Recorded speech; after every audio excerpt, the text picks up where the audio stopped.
Hello students, welcome. और अब हम डिस्कस करेंगे क्लास 7 का chapter 1, nutrition in plants, replenishment of nutrients in soil. Replenishment का मतलब क्या होता है? कोई चीज खत्म हो जाती है, हम उसे वापस डालते हैं, तो उसे रिप्लेनिश करना कहते हैं। ठीक है, तो क्या होता है कि प्लांट्स एब्जॉर्ब करते हैं मिनरल्स को, न्यूट्रिएंट्स को सॉइल में, तो उनके जो न्यूट्रिएंट्स के अमाउंट है, जो न्यूट्रिएंट हैं वो कम हो जाते हैं सॉइल के अंदर। तो फिर कैसे हम उसे रिप्लेनिश करते हैं? भाई फार्मर्स क्या करते हैं, फर्टिलाइजर डालते हैं, मैन्योर डालते हैं, उसमें बहुत सारे न्यूट्रिएंट्स होते हैं। कौन कौन से न्यूट्रिएंट्स होते हैं? नाइट्रोजन होता है, पोटेशियम होता है, फास्फोरस होता है। ये सारे न्यूट्रिएंट्स डाले जाते हैं ताकि सॉइल रिच हो, ठीक है, इन न्यूट्रिएंट्स, और क्रॉप आसानी से ग्रो करे, फसल जो है वो आसानी से उगे, ज्यादा उगे, इसलिए न्यूट्रिशन डाला जाता है। ठीक है, फर्टिलाइजर डाले जाते हैं, मैन्योर डाला जाता है। तो plants absorb minerals and nutrients from soil. Fertilizers and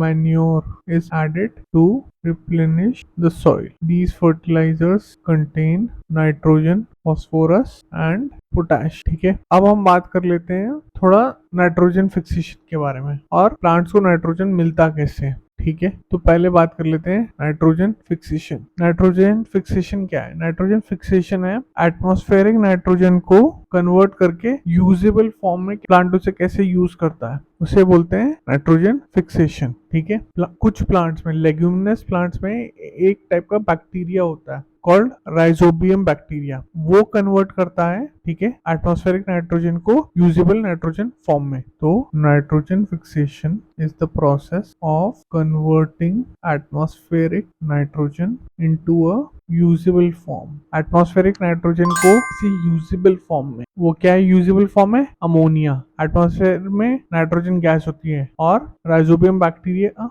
क्या करता है, उसे अमोनिया में कन्वर्ट कर देता है, NH3 में कन्वर्ट करता है। The biochemical reaction takes place in the root nodules. अभी मैं आपको तो एक डायग्राम बना के समझाऊंगा कि क्या होता है। ठीक है, formed by the rhizobia bacteria. Rhizobia bacteria converts nitrogen gas in the atmosphere into ammonia. Ammonia का फॉर्मूला है NH3 which is used by the plant। ठीक है, तो अब होता क्या है, थोड़ा डायग्राम फॉर्म में समझ लेते हैं। मान लो एक ग्रीन पार्ट जो है ये स्टेम है किसी लेग्यूमिनस प्लांट की। लेग्यूमिनस प्लांट यानी दाल, कोई सी भी दाल जो होती है। इसकी रूट में ये पिंक कलर के बैक्टीरिया प्रेजेंट होते हैं called rhizobia bacteria. Pink colour के एक्चुअल में होते नहीं है, लेकिन मैंने यहाँ पर इलस्ट्रेशन के लिए बता दिया है कि पिंक कलर के राइजोबिया बैक्टीरिया होते हैं। नाइट्रोजन फिक्सेशन में क्या होता है कि ये बैक्टीरिया सारे जो भी एटमॉस्फेयर में नाइट्रोजन है, ठीक है, उसे अमोनिया में कन्वर्ट कर देता है। ठीक है, और वो अमोनिया प्लांट यूज करता है अपने ग्रोथ के लिए, अपने आप को न्यूट्रिशन पाने के लिए। ठीक है, तो इस तरीके से नाइट्रोजन फिक्सेशन काम करता है। अब इसमें एक और चीज होती है, इसमें ये होता है कि राइजोबिया बैक्टीरिया नाइट्रोजन फिक्सेशन करता है, नाइट्रोजन देता है प्लांट को, और प्लांट बैक्टीरिया को कार्बोहाइड्रेट्स देता है। ठीक है, प्लांट कार्बोहाइड्रेट्स देता है, यानी एनर्जी का सोर्स देता है। ठीक है, तो ये आ गया हमारा सिम्बायोटिक रिलेशनशिप में। तो the rhizobia bacteria converts nitrogen into ammonia, ये मैंने बताया, into ammonia, while the plant provides the bacteria with carbohydrate as an energy source. This relationship between the plant and the bacteria is an example of symbiotic relation। Symbiotic relationship है।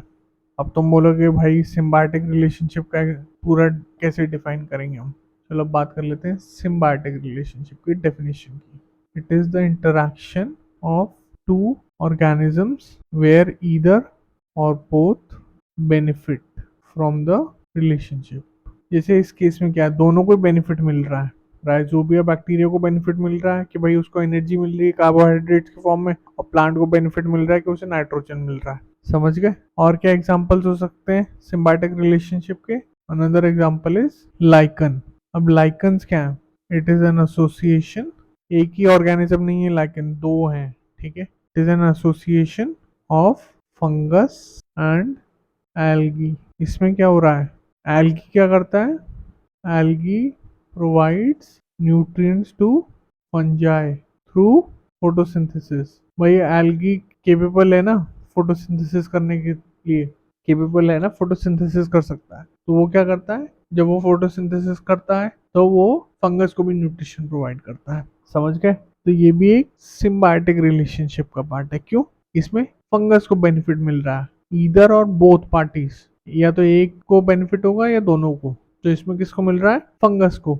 अब एक और type of relationship होती है called parasitic relationship.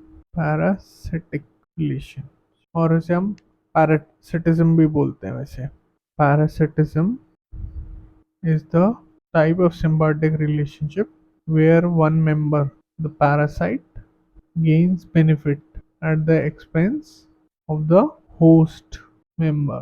Parasitism में क्या होता है कि एक ऑर्गेनिज्म है, मान लो टेपवर्म है, ठीक है, कीड़ा बोलते हैं, या कोई भी पेट का कीड़ा है, पेट में हमारे कीड़े घुस जाते हैं, तो क्या होता है, वो तो अंदर ही अंदर ग्रो कर रहे हैं और हमारी खाने को खा जा रहे हैं और हमको नुकसान कर रहे हैं। तो वो क्या है? पैरासिटिज्म है। होस्ट हम हैं और टेपवर्म वर्म अंदर है, तो टेपवर्म का फायदा होता है, हमारा नुकसान होता है। पैरासिटिज्म बेसिकली ये है कि एक जने का फायदा होगा और दूसरे जने का नुकसान होगा, और जो जिसका नुकसान होगा वही होस्ट है। पैरासाइट एक ऐसा मेहमान है जो तुम्हारे घर का सब कुछ तोड़ फोड़ ले जाएगा, सब कुछ तोड़ देगा, फोड़ देगा, तुम्हारे घर का सब कुछ नुकसान कर देगा और अपना मजा करता रहेगा, जाएगा ना कहीं नहीं, जब तक तुम उसे भगाने की कोशिश ना करो या बिल्कुल ऐसे दवाई ववाई उसको कैसी भी तरीके से मार दो। वो होती है पैरासिटिज्म, ये, या जब तक तुम उसे भगाओगे नहीं। समझ गए? तो एग्जाम्पल देख लेते हैं पैरासिटिज्म का। एग्जाम्पल ऑफ पैरासिटिज्म, एक तो मैंने बता दिया, टेपवर्म, ठीक है, they are found in the digestive tract, stomach में। ये क्या करते हैं? They absorb nutrients from the human body while causing it health issues create कर सकते हैं। Weight loss. दूसरा है मलेरिया, मस्कीटोज। दूसरा mosquitoes transmit plasmodium parasite which causes malaria. ठीक है। कसकटा करके भी एक पैरासाइट है, ठीक है। ये क्या है? एक पैरासिटिक प्लांट है। अभी तक हमने पैरासिटिक एनिमल्स की बात की थी, पैरासिटिक ऑर्गेनिजम्स की बात की थी, टेप मॉस्किटोस। ये एक पैरासिटिक प्लांट है। इसका खुद का कोई क्लोरोफिल नहीं होता, ठीक है। It lacks chlorophyll, therefore for its growth it attaches to the host and absorbs the food material from it. समझ गए? अगली वीडियो में हम बात करेंगे सेप्टोट्रॉफ्स की। सेप्टोट्रॉफ्स क्या है? फंगस के बारे में बात करेंगे हम, ठीक है। और उसके बाद हम बात करेंगे कि ऑर्गेनिजम्स जिनके को माउथ नहीं होता वो कैसे न्यूट्रिशन पाते हैं। I hope you enjoyed this video. Thank you and I will see you in the next one. Bye.